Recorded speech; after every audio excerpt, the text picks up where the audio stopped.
नमस्कार मंडळी, स्वागत आहे तुमचं मराठी एक्सप्रेस आपल्या लोकप्रिय चॅनल। मंडळी, लोकसभेच्या निवडणुका पार पडल्या। महाराष्ट्रात काँग्रेसला मोठं यश मिळालं, त्या खालोखाल यश मिळालं शरद पवारांच्या राष्ट्रवादीला। आणि त्यातल्या त्यात सगळ्यात जास्त जर प्रभाव कुठे जाणवला तर तो मराठवाड्यात। जरांगे पाटलांची ताकद किती आहे किंवा जरांगे पाटलांचा कुठल्या कुठल्या जागांवर प्रभाव आहे आणि जरांगे पाटील हे 90 पेक्षा जास्त जागा कुठल्या विभागातून निवडून आणू शकतात याची आज आपण चाचपणी करतो आहोत। तर मंडळी, उद्या उमेदवार द्यायचे आहेत की पाडायचे आहेत ते ठरतं आहे। आणि काही खात्रीलायक सूत्रांकडून अशी माहिती येते की मनोज जरांगे पाटील हे उमेदवार देतील। आता जर ते उमेदवार देतील तर ते ह्या 95 पेक्षा जास्त जागांवर देतील अशी प्राथमिक माहिती समोर येते। आता उद्याचा निर्णय या सगळ्या गोष्टींवरती अवलंबून आहे, परंतु त्यांनी जर उमेदवार देण्याचं ठरवलं, जरांगे पाटलांनी उमेदवार देण्याचं ठरवलं तर निश्चितच या 95 पेक्षा जास्त जागांवर मनोज जरांगे पाटील उमेदवार देतील। तर कुठल्या त्या 95 जागा आहेत, मनोज जरांगे पाटलांचा प्रभाव किती जागांवर आहे ते आज या माहितीच्या आधारे आपण जाणून घेण्याचा प्रयत्न करूया। तर जरांगे पाटलांचा प्रभाव असणाऱ्या 95 पेक्षा जास्त जागा आहेत, त्यामध्ये 57 विधानसभेत महाविकास आघाडीला लीड मिळालेलं होतं आणि 38 विधानसभामध्ये महायुतीला लीड मिळालं होतं। त्यामुळे या त्या जागा आहेत ज्या लोकसभेला जे लीड मिळालं होतं त्यानुसार ती गणितं ठरतात, परंतु मराठा आरक्षण लढ्याचा प्रभाव, मनोज जरांगे पाटील यांचा प्रभाव आणि एकंदरीत मराठा समाज जो या राजकीय परिस्थितीमध्ये अतिशय महत्त्वाचा रोल निभावतो, अशा मराठवाड्यातील आणि मराठा समाजातील कोणत्या त्या जागा आहेत त्याबद्दलच आज आपण हा व्हिडिओ बनवतो। तर मंडळी, मराठवाडा ज्या ठिकाणी मनोज जरांगे पाटील यांची ताकद सर्वाधिक आहे, बीड, जालना, परभणी, छत्रपती संभाजीनगर, हिंगोली, नांदेड, लातूर आणि धाराशिव जिल्हे, हे 8 जिल्हे आहेत आणि या 8 जिल्ह्यांमधनं विधानसभेच्या 46 जागा आहेत। आता या 8 जिल्ह्यांचा लोकसभेला जर का आपण निकाल पाहिला तर छत्रपती संभाजीनगर जी महायुतीला सुटलेली जागा वगळता बीड, जालना, परभणी, हिंगोली, नांदेड, लातूर, धाराशिव या 7ही जागांवर महायुतीचा सुपडा साफ झाला होता। महाविकास आघाडीचे उमेदवार या ठिकाणी निवडून आले, त्यामध्ये काँग्रेसचे उमेदवार आले, त्यामध्ये ठाकरेंचे उमेदवार आले, त्यामध्ये शरद पवारांचे उमेदवार निवडून आले। आता या सगळ्या गोष्टींमुळे सगळ्यात मोठा फटका महायुतीला जर कुणामुळे बसला असेल तर तो मनोज जरांगे पाटलांमुळे बसला। आणि मग पुढे विचार सुरू होतो की या 7 जिल्ह्यांमधनं आता संभाजीनगरची जागा ही महायुतीला जरी गेलेली असली तरी संदीपान भुमरे आणि मनोज जरांगे पाटील यांचं किती सख्य आहे हे तुम्हाला वेगळं सांगण्याची आवश्यकता नाही आहे। त्यामुळे छत्रपती संभाजीनगरच्या देखील शहरातील 3 जागा, त्याचबरोबर ग्रामीण भागातील छत्रपती संभाजीनगरमधले फुलंब्री, सिल्लोड, वैजापूर, गंगापूर, पैठण असे हे मतदारसंघ आहेत। त्याचबरोबर जालना जिल्ह्यातले मतदारसंघ आहेत, मग त्यामध्ये भोकरदन, सिल्लोड, त्याचबरोबर बदनापूर अशी जी काही मतदारसंघ आहे, या मतदारसंघामध्ये देखील मनोज जरांगे पाटील यांची ताकद मोठ्या प्रमाणात आहे। तर महायुतीला 4, MIMला 2 जागांवरती छत्रपती संभाजीनगरमध्ये आघाडी मिळाली होती, त्यातल्या औरंगाबाद पूर्व, औरंगाबाद मध्य, औरंगाबाद पश्चिम, गंगापूर, वैजापूर आणि कन्नड ह्या त्या जागा होत्या ज्या ठिकाणी आघाडीला आघाडी मिळाली होती। तर महायुतीला 4 जागांमध्ये आघाडी मिळाली होती, औरंगाबाद पश्चिम, गंगापूर, वैजापूर आणि कन्नड या विधानसभा मतदारसंघामधनं संदीपान भुमरे हे विजयी झाले होते। तर मराठवाड्यातील 12 मतदारसंघात महायुतीला आघाडी आहे। औरंगाबादमधल्या औरंगाबाद पश्चिम, गंगापूर, वैजापूर आणि कन्नड या मतदारसंघामध्ये आघाडी आहे। तर नांदेडमधील भोकर, मुखेड, बीडमधील माजलगाव, आष्टी, परळी विधानसभा, परभणीमधील गंगाखेड, हिंगोलीतल्या 2 मतदारसंघातून महायुतीला आघाडी होती। तर हे मतदारसंघ थोडेसे विधानसभेच्या दृष्टिकोनातून कमकुवत जाऊ शकतात, परंतु लोकसभेचे गणित आणि विधानसभेचे गणित हे प्रचंड वेगळे आहेत आणि त्यामुळे या ठिकाणी मनोज जरांगे पाटील आपली वैयक्तिक ताकद ठेवून आहेत। सगळ्यात प्रभावित जर का कुठले जिल्हे असतील तर ते नांदेड, बीड, परभणी आणि हिंगोली आहेत आणि या सर्वच जिल्ह्यातल्या सर्वच्या सर्व विधानसभा मतदारसंघामध्ये मनोज जरांगे पाटील हे निर्णायक ठरू शकतात। तर मंडळी, मराठवाड्यात एकूण 46 जागा आहेत, त्यापैकी मवियाला 32 जागा, महायुतीला 12 जागा आणि एमआयएमला 2 जागांवरती आघाडी मिळालेली होती।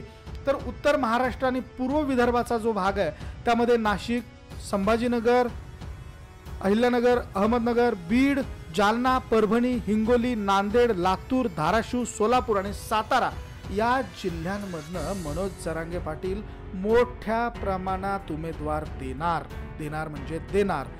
सातारा, सोलापूर, धाराशिव, लातूर, नांदेड, परभणी, बीड, हिंगोली, जालना, अहिल्यानगर, अहमदनगर, संभाजीनगर, नाशिक, पुणे, बारामतीचा भाग, सांगलीचा भाग या ठिकाणी देखील उमेदवार देण्यात येतील। बुलढाणा, जळगाव जिल्ह्यात देखील उमेदवार देण्यात येतील।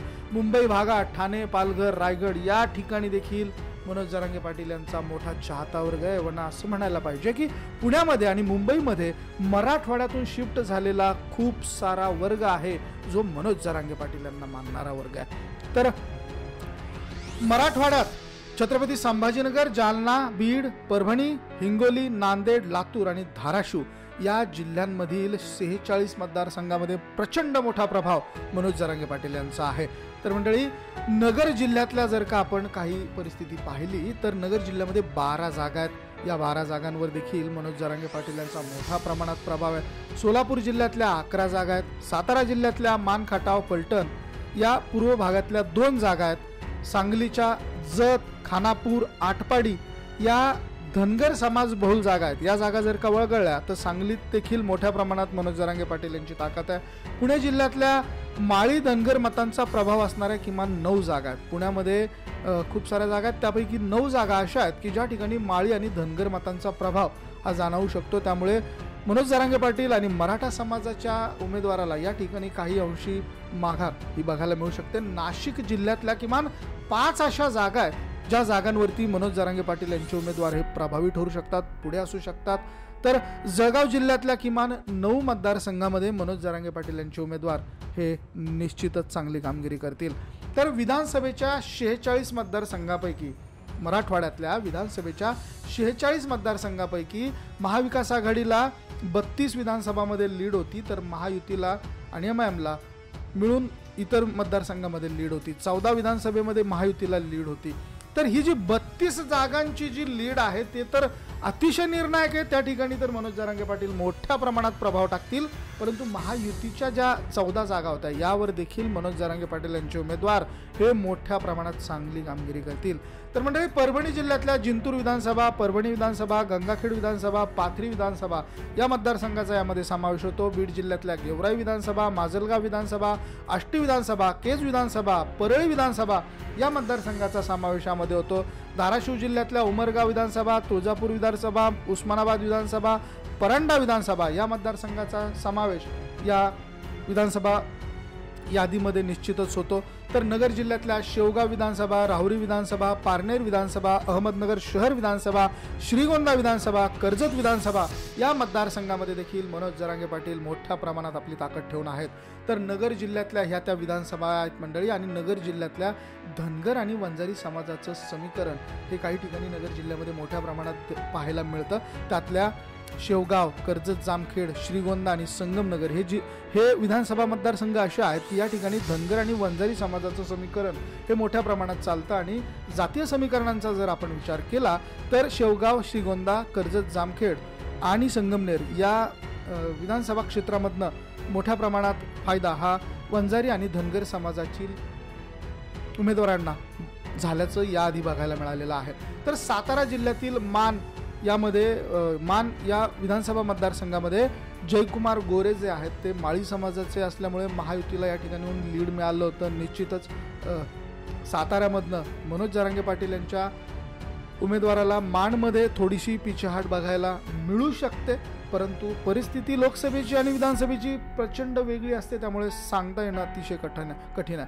तर फलटणमध्ये रणजितसिंह निंबाळकरांचं होम ग्राउंड असल्यामुळे महायुतीला त्या ठिकाणी लीड मिळालेलं होतं। आता रणजितसिंह निंबाळकर यांच्यामुळे निश्चितच या लीडचा हा जो भाग आहे, परंतु या ठिकाणचे विजयी उमेदवाराचा जर का आपण विचार केला, माढा लोकसभा मतदारसंघामध्ये जो विजय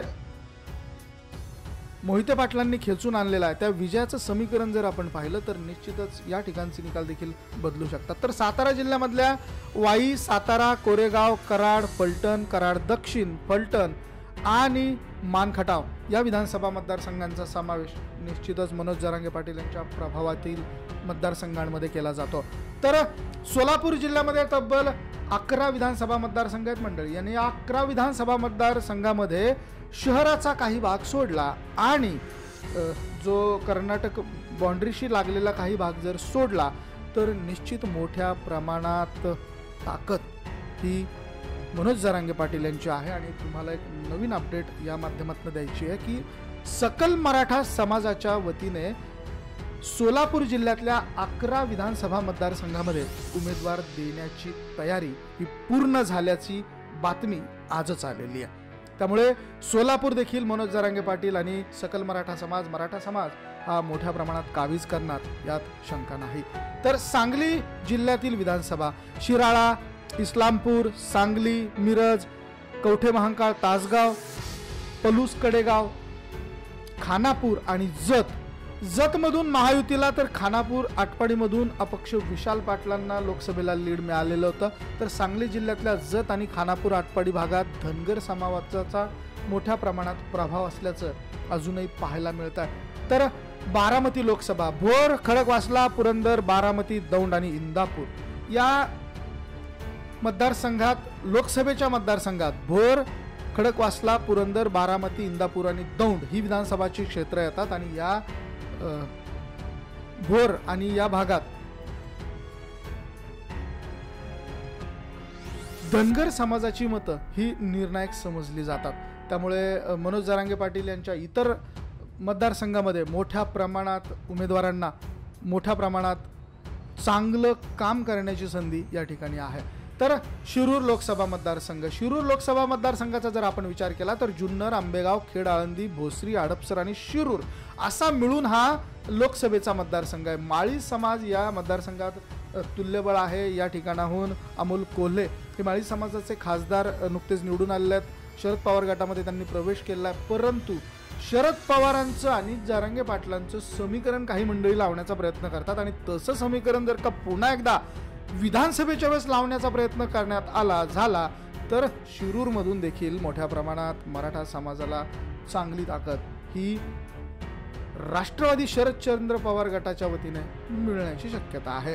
तर नाशिक जिल्हा हा अतिशय महत्त्वाचा जिल्हा आहे, कारण मनोज जरांगे पाटील हे जे नेहमी छगन भुजबळ यांच्यावरती टीकास्त्र सोडत असतात ते टीकास्त्र नाशिक जिल्ह्यामध्ये एक हाती आपली ताकद ठेवून असलेले छगन भुजबळ यांच्या विरोधातच आहे। आणि या ठिकाणी येवला, चांदवड, निफाड, सिन्नड, मालेगाव बाह्य या ठिकाणी जरांगे पाटलांचा प्रभाव हा मोठ्या प्रमाणात आहे। येवला हा मतदारसंघ छगन भुजबळ यांचा आहे, परंतु छगन भुजबळ यांच्या विरोधात खूप मोठी फौज ही येवला विधानसभा मतदारसंघामधनं उभी आहे असं देखील प्राथमिक माहिती समोर येते आहे। तर जळगाव जिल्ह्यामध्ये एरंडोल, पाचोरा, चाळीसगाव हा मराठा पट्टा समजला जातो। ग्रामीण जळगाव शहर, जामनेर, अमळनेर, चोपडा, रावेर, भुसावळ, मुक्ताईनगर या विधानसभा मतदारसंघामध्ये देखील मोठ्या प्रमाणात मनोज जरांगे पाटील आपल्या उमेदवारांना ताकद देऊ शकतात। तर मंडळी,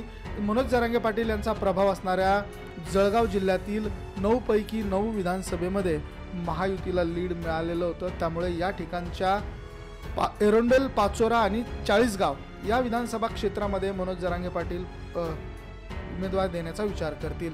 तर अशा पद्धतीनं मनोज जरांगे पाटील यांचा प्रभाव हा 95 पेक्षा जास्त जागांवर आहे। त्यापैकी मराठवाड्याच्या 46 जागा ह्या डोळे झाक पद्धतीने मनोज जरांगे पाटील देतील आणि त्याचबरोबर जळगाव जिल्हा, नाशिक जिल्हा, शिरूर जिल्हा, बारामती जिल्हा, सांगली जिल्हा, सोलापूर जिल्हा, सातारा जिल्हा आणि अहमदनगर जिल्ह्यामधनं मनोज जरांगे पाटील उमेदवार देतील। म्हणजेच मराठवाडा हा एक गठ्ठा उमेदवार मनोज जरांगे पाटील देतील आणि इतर नगर, सातारा, सोलापूर, सांगली, बारामती, शिरूर, नाशिक या जिल्ह्यामधनं बहुतांश उमेदवार मनोज जरांगे पाटील यांचे असू शकतात. मंडळी, याबद्दल तुमची मतं काय? तुमच्या भागातून कोण उमेदवार हा मनोज जरांगे पाटील यांचा उमेदवार असू शकतो? कमेंट करून अवश्य कळवा. हा व्हिडिओ तुम्हाला आवडला असेल तर शेअर जरूर करा आणि आपल्या चॅनलला सबस्क्राईब करायला अजिबात विसरू नका. बघत रहा मराठी एक्सप्रेस. धन्यवाद.